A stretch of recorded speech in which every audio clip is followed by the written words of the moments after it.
kasayan, Euro 150 daang hari. Ganito gawin nyo pagka magba-battery operated kayo ng ano, na 4-pin CDI. Magko-convert kayo ng 4-pin CDI. Ito siya kasayan, no? Ganito yung gagawin niya.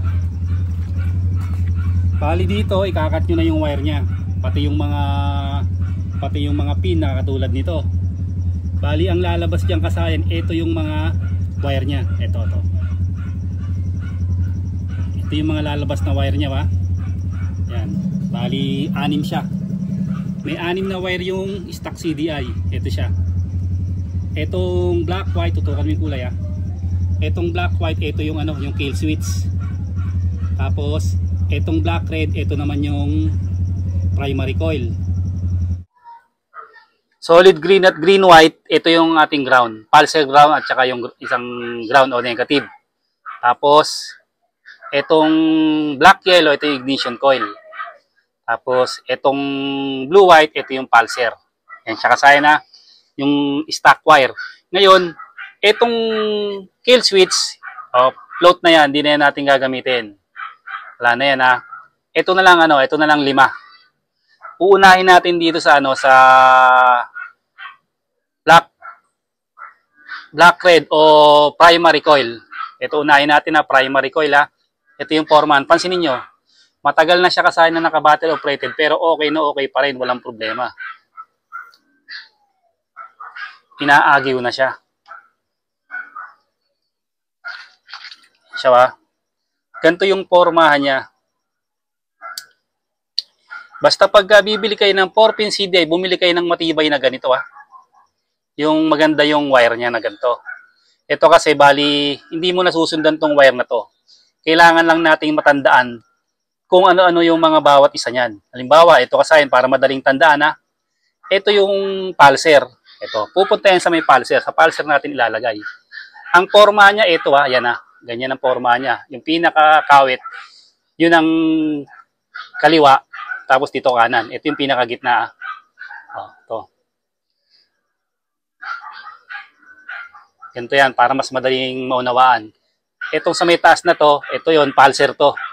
Lalagay natin sa pulsar o blue-white. Yan siya, ba? Pulsar. Tapos sa baba niya, yun yung pulsar ground.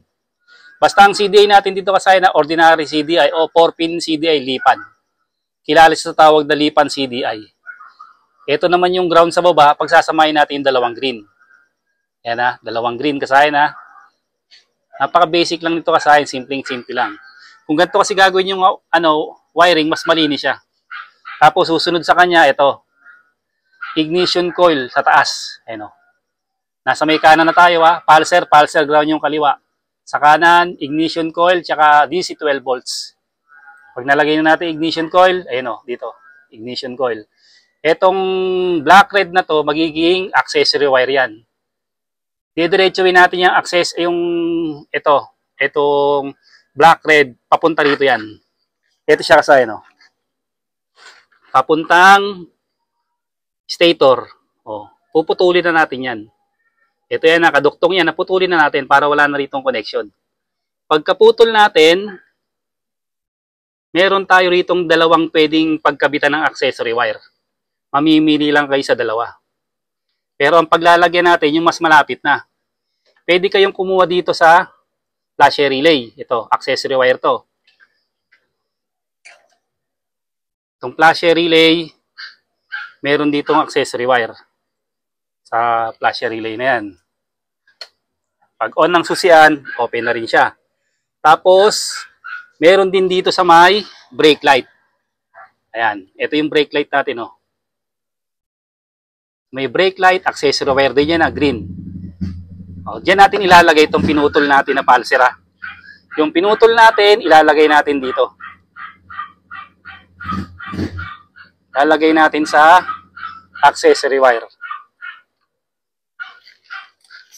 Paglagay natin sa accessory wire, mayroon ng connection yung ating yung ating DC 12 volts.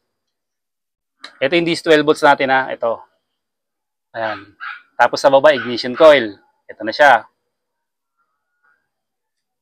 Tapos pulsar ground. Madali lang tandaan na pulsar ground magkatapat. ignition coil, DC 12 volts. Tapos kasayin, titayipan na natin yan. Ito na yung 4-pin CDI natin.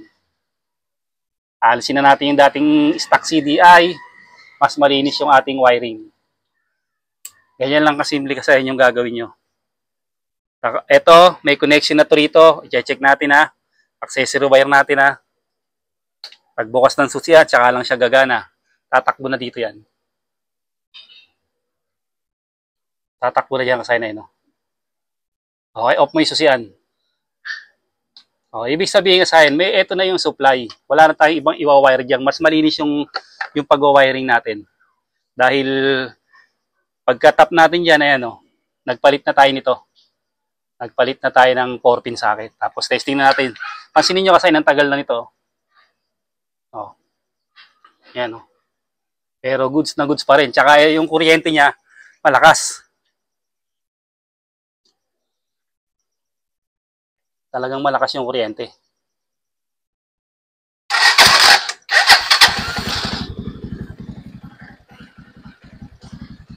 Oh. Dito lang ha. Putulin nyo lang dito sa pulser. Ilagay nyo rito sa pairing flasher relay, pairing brake light switch. Pares may accessory wire, mamimili kayo ng mas malapit ha. Yung galing stator, putol na to ha. Ito. Putol na yung black, ano dito ha.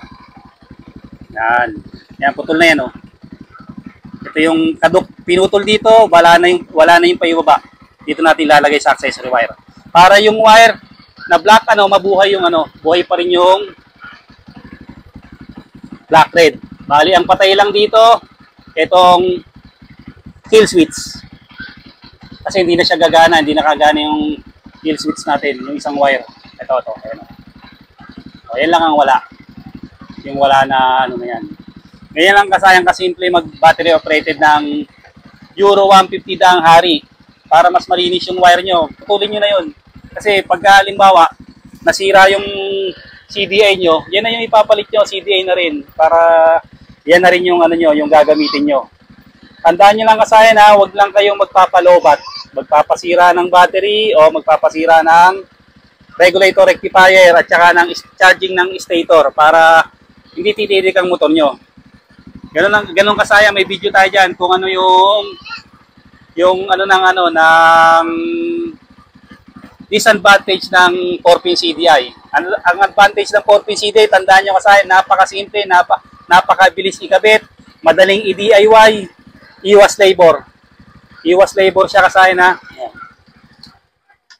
Ito kasi dati may connection na yun, sinare ko lang sa inyo para makuha nyo yung mas madali yung makuha yung pagko-convert ng 4-pin CDI. Tsaka na siya, subok na.